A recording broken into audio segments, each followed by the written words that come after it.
Dunya and akhirah, this world and the hereafter.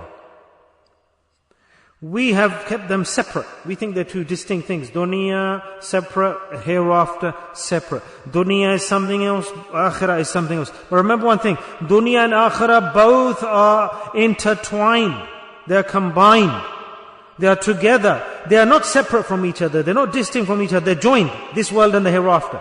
Our life in this world and our life in the hereafter. Whoever's dunya is good, his hereafter will be good. Whoever's akhirah will be good, then his dunya will also be good. It's an essential combination. We think that dunya is something else and hereafter is something else. Two different lives. Dunya, whatever we'll do here, we do not connect that to the consequences in the hereafter.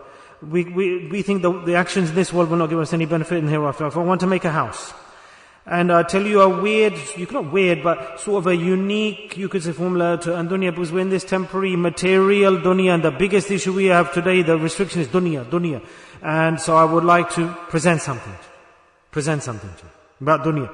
I want to live a very nice, comfortable life, excellent lifestyle. I want a nice house. I want a good job, good employment, good career. I want a high status, respectful, so-called. I want a high-level life in this dunya. Islam has not prohibited you to do that. Has Islam prohibited us? No. It's not stopped us. Run a business, do trade, earn money, earn wealth. There's no prohibition, no restriction. There's no such prohibition. Why? Because this dunya that we're living in here, it is joined to the hereafter. It is connected to the hereafter. So, if this dunya wasn't here now, then the hereafter wouldn't be either. You think about it. Think about it. The Jannah, we talk about paradise and the hurs. Who would have spoken about them?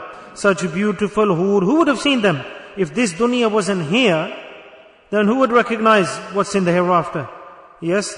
Does anyone know what's the house in paradise and there's the rivers of honey? If this dunya was not existing, then where would paradise be? Would it be? Paradise? Yeah? Where would Jahannam be? No Jahannam, no fire, no punishments, nothing. There'd be nothing. This dunya was created, that's why we have this in the hereafter. This dunya is here, that's why there's the hur in the hereafter. Do you understand what I'm saying? There's a connection. Am I right or am I wrong? It's connected, isn't it? Action, consequences. Just trying to explain to you. I'm not giving a speech here. We're just discussing. If you think yourself that how connected is this world we're living into the hereafter? This dunya, Allah sent us here, and Allah said that Jannah, you want a hur, Allah created paradise and a hur, a maiden, a wife in Jannah. For who? For the person who's living this world. As Adam alayhi salam, before that, where was this situation? The story started from there. The angels were there. They didn't need a wife. They had no buying, selling. They just had a life that Allah Ta'ala has given them. They're present. There was a dunya, a universe Allah had created. But when Allah Ta'ala decided, I want to make the world, earth, then all these things came after. So do we think that the dunya is separate to the hereafter? To Jannah and Jahannam? Do you understand now this point? So if Jannah, if there's a value in Jannah, it will be populated, everything will happen there, it will be due to the life in this dunya. Yeah? Jannah, the people who go into paradise, then tell me, why did Allah Ta'ala create paradise if this dunya wasn't to be there in the first place? Where will those doors open into paradise? Say subhanallah. So it's connected. So the whole situation starts emanates from this world. So it's lazim, essential that dunya and the hereafter, both. Aren't they connected to each other? Aren't they joined? So we have separated them. We think they're different entities, different lifestyles, different consequences. We've come to this world, nafs is with us, our desires, shaitan's with us. Hazrat Ali Karamallah Wajh, great statement, he said, that the human being think, that for example, you sit in a car here, and I want to travel to London, from Bolton, let's say, Bolton to London. And I'm sat here, 0 point. And I sit in the car, and I start the car, and I go to the motorway. Now what's happening? I want to go to London. Bolton is going further behind me, and London is getting closer as I travel. Bolton is getting further away behind me. It's running away from me. and London is coming, it's confronting me, I'm approaching it, so I'm on a journey. So we are present in the world, in this dunya, and we are travelers in this dunya. Every second the world is going further away from us and the akhirah is coming closer to us. Yes, my destination is hereafter. That's the journey. So yesterday, the journey we had yesterday compared to today, in 24 hours, we've gone much further towards the hereafter. That place is calling out to us where we're going to be buried. Yes, 24 hours have decreased now in that journey to the grave. And we're happy, oh my birthday. Birthday? You should be crying. You're crying. The destination of the hereafter, I can't stop this journey. Nobody can stop this journey to the hereafter, to the grave and hereafter. This journey is a must and will continue without our choice. And where's it drawing us nearer to? Nearer to our destination, to the hereafter. We're not stopping. We're traveling. We're not stopping. We're traveling on this journey. Do you understand what I'm saying? So this dunya, we are departing, leaving this world, and we're traveling towards the hereafter. And when we arrived to the earth, we had come out of the heavens, or you could say the hereafter if you want, and we came to the earth. Then we will leave, when we're living in this earth, when we were born and we were growing up and we're departing this world, going towards the hereafter. So there's a difference in the two journeys. Nobody stopped. Nobody's frozen. Yesterday when we sat here in this masjid, yesterday or before, and today, what's the difference? What's gone closer to us between yesterday and today? The dunya or the hereafter, tell me? What's gone closer? It's the hereafter. So they are connected, the world and the hereafter. And the hereafter could not have been, it cannot be made, it cannot be manufactured hereafter until you don't make your life in this dunya. Say subhanallah. First you have to make your life in this dunya. All of the hereafter that we are going to make, palaces and buildings and houses and the luxuries of the hereafter, where will we manufacture them? Here on this world. Where is it going? This world is going behind us, further away from us, but we are in ignorance. We are in ignorance. Do you understand what I'm saying? So up till here we understand? Easy? Is for earning this dunya, and our approach in earning dunya is wrong. Allah has not stopped us. He hasn't said this is prohibited. Allah hasn't said that don't be happy. But Allah has definitely said this in the Quran, that your approach is incorrect, your methodology is incorrect. That by leaving the hereafter and you want to amass this world and make this world high, this approach is wrong and you will never achieve happiness. Today, take the example, those people who are so-called happy, prosperous, few Muslim countries. They're not happy. They're ghulams.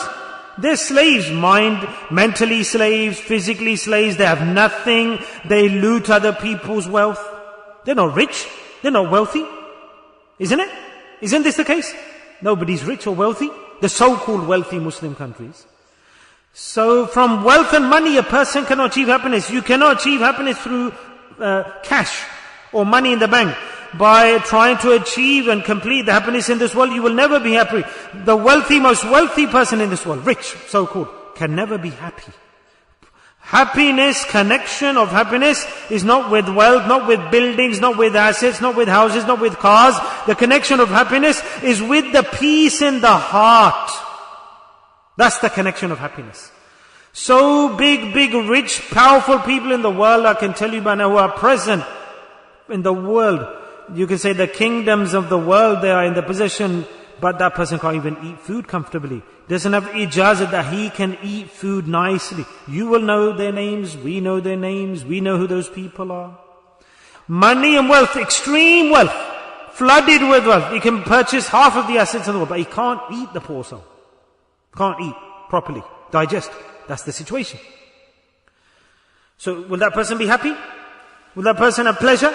So running after the dunya. Happiness and pleasure is the individual. One person who takes one chapati dry, takes an onion, a naan or chapati from tandoor, he's extremely hungry, eats that and drinks water. He has such a beautiful deep sleep under the tree, it's hard to wake him up. Hard to wake him up. Who's happy more, tell me? Tell me, who's more happy? That person who can fulfill his sleep, he's got good health, stomach is working nicely, digesting the food, he has a chapati with the onion, he doesn't care, his stomach has accepted the food. Then there's that wealthy person, got lines of cars, limousines, big houses, but he can't eat the food, he's up all night, he's not healthy, and he's tossing and turning in the bed. Please my money, I don't want somebody to grab this, where shall I save that, I don't want to change the policy, I don't want that kingdom to come and grab my money. All night long a politician cannot sleep. Am I right or wrong? Tell me. So peace, contentment is not placed in money, it's not within money.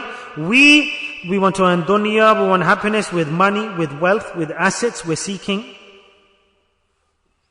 And we become wretched, cursed. And the Quran is telling us this. And Allah is not prohibiting to earn. Allah says, yes, do it.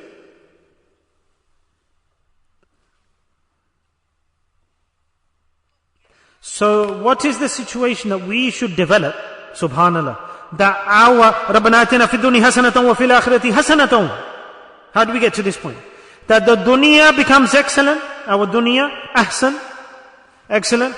According to our desire, I want to feel good and have sleep when I should and eat nicely, good, healthy, strong, vibrant. I should not be worried if I got money or not. But I want my life to be beautiful, comfortable and balanced. This is called ahsan dunya. Ahsan dunya. Without worry about money. Pure from debt and have to give to someone or take from someone. Easily travel through the phases of life. Beautiful, comfortable, healthy life. This is called ahsan dunya. Ahsan dunya. And this every Muslim should desire, every human being should desire, every individual needs this dunya. But insan, the human being, only those can attain this life in this dunya, those who really believe in Allah. But it's sad to say the people who believe in Allah and accept in Allah are at the back of the queue. They're at the back of the queue. Yes, do we want this definition of life in this world or not? Tell me. This is the case, isn't it? Everyone wants this, isn't it? Comfortable, balanced life. Then ask Allah gives us the methodology to achieve that. That what we have made separate, the hereafter to our life in this world. I'll give you an example. We do dhikr here. We're doing dhikr here. Okay? And after dhikr, a meaning, one normal mind thinking will come into it. Oh, they're mashallah doing dhikr, and in the akhirah I'm earning a lot for the hereafter, and lots of reward is going to the hereafter. That's it. Is there any other thinking beyond that? We probably don't think either beyond this. We will get up from here and we will get up with the reward of the hereafter. That's our thinking. It's limited. It's the wrong thinking. It's the wrong thinking. I'm speaking and sharing this with you today. Whatever good deed we do in Islam, on which file do we place it? Hereafter. I'm praying salah, where's the reward going? To the hereafter, I say. If I do any other good deed, if I come to Fajr salah, why will I come? Because in the hereafter I'll get a palace or a mansion or a house. You understand what I'm saying? We connect our deeds for the hereafter. We don't think about the dunya. That's why people don't pray salah. Why? Because they don't see the benefit in this dunya from the action of salah. That's the reason why that they don't want the hereafter. They're not impressed by the hereafter. They don't care about the hereafter. They're living a life of negligence, ignorance. Shaitan, nafs have taken them far from the hereafter. So they want to do those actions that can give them the benefit in this world. And in the praying salah, they see benefit in the hereafter. Oh, leave it, yeah, that's not for me. I'll get Jannah, inshallah, anyway, ultimately. It doesn't matter. Yeah, they won't come to pray salah, that person. You understand what I'm saying? Now you have come here for the hereafter. I'm telling you this. You've come here for the hereafter. You haven't come here for dunya, for prosperity in this dunya. Tell me, which person has come here to attain dunya? Yes? Then correct your aqeedah, your belief. This is our iman, our belief, that Allah sent us to this world, as Allah sent us as a punishment, this world. Don't you want dunya? Don't you want a comfortable dunya? This is the mistake. This is the reason that today we have left the deen, because people say that deen has no relationship with the dunya. What's salah got to do with the dunya? People say, oh, this is Maulanas, they'll pray. Allah's walis, they'll pray. We don't need to. Oh, yar, I have to open a shop. Let's open a warehouse, business, trade, buying, selling. Let's do that. Think about deen. Allah has not said don't earn. Yes, but Allah says dunya will not get if you have this thinking. Say subhanallah. Because this is not the method to earn the dunya. Open a shop to earn the dunya. Dunya, if you want to be wealthy in this dunya, there's a different method to achieve that. First of all, you must cancel this concept. Cancel it, totally. That all the actions of the deen that you are practicing and worship just for the hereafter. And that is not connected to this dunya. First step is you need to annul that thinking. That's why today a child doesn't pray. No, yar, I ain't got time for praying. I've got to go to university in the morning. Uni. I can't pray. I ain't got time. Why don't you pray salah? Got to go to university in the morning. Children have to wake up. He's got to go work. If he prays, it's too hard. How will he go to university? I've got to go to work early in the morning. If I pray salah, how will I go to work? Yes? So are these two things separate? In other words, we think that salah has no relationship with this well. We think from the salah, I can't make a house, I can't buy a car through salah. Do you understand what I'm saying? We've made them two distinct things. Oh, I think I'm just getting the hereafter, that's why I don't need to pray or worship, because I'm in the dunya now, I'm physically here, I've got to work, I've got to earn. Leave it, leave the thing. We leave salah, we leave Allah Ta'ala's orders. Why? Because they have no connection with this dunya. So why should I do it? How am I going to prosper here if I'm doing all these righteous deeds and following Allah Ta'ala's commandments? How? We think it's just to do with the hereafter. So you understand the point here? So have we not separated the both? We've separated both, the hereafter and this one. Rather, Allah Ta'ala, what does He tell us?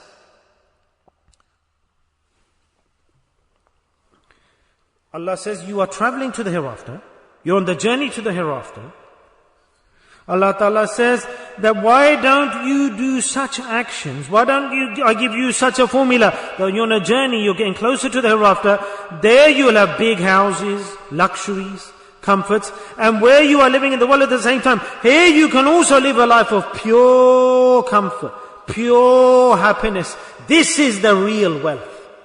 This is amassing wealth, hoarding wealth. So do we want to attain that? Do we want to achieve that? This is the crux of the question. So what should we do to get the beautiful hereafter and comfortable life? What do we do? For that, do one action that corrects your hereafter. All the time. Correct your hereafter. Focus on the hereafter. Allah subhanahu wa ta'ala, with the preparation for the hereafter, Allah says, I include your prosperous dunya in that. When you pray one salah, it's not just the palace in hereafter that's being constructed. Rather, your dunya also is being made through that salah. Automatically. So it's a combined formula. The dunya, when you're not wasting time, I'm praying salah, I could be stood in my shop, I could have earned this much more money. If I was in my shop now, I prayed salah, I lost that 10 minutes, 15 minutes, I left that work, that formula I was making, or that method, or I could have worked tomorrow at the workplace. This is the biggest deception in our minds now, right now. Rather, Allah subhanahu wa ta'ala, all His ahkams, His orders are such that when the servant of Allah implements the orders of Allah, then in parallel automatically He's generating, developing, amassing wealth and whatever the goods are for him in this world. The hereafter automatically is only made, but in parallel He's constructing and manufacturing his comfortable life in the world. So, if for example you want anything in the dunya, then pay attention to the hereafter at that time. When you want something, pay attention to the hereafter. Do you understand what I'm saying?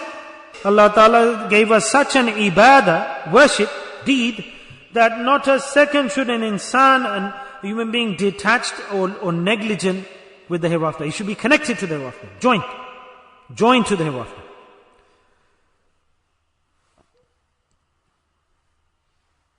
And what is the action Allah has given to us? That every second you are connected and like super glue to the hereafter. You have connection for the hereafter, and for that reason you get the dunya as well. Totally. What is the ibadah, the action? Dhikrullah, remembrance of Allah. Allah says, وَلَا تَرَكُوا إِلَّا الَّذِينَ. Allah says that beware, how dare you, don't imitate those people. Don't follow those people. Don't be impressed by those people. Those people who Allah and His Rasul, they disobey them, you run after them. Allah says, the fire that will burn them, that fire will also come to you because you imitate them. So will you reject the Quran? This is Quran that I'm reading from you. If there's a Hafiz, ask him, is this verse in the Quran or not? Ask him. Tell me, it's a verse of the Quran. Beware, don't imitate those إِلَّا الَّذِينَ ظَلَمُوا. Those who do dhulm, who oppress Allah, who disobey Allah, and disobey the Prophet. You run after them, you imitate them, you follow them, you're impressed by their lifestyles. And you like their culture, you've overtaken that, you're impressed by that, you're so much impressed by that. Allah says, Tamassakum nara, the fire that will encroach onto them in hell, you also will burn in that fire.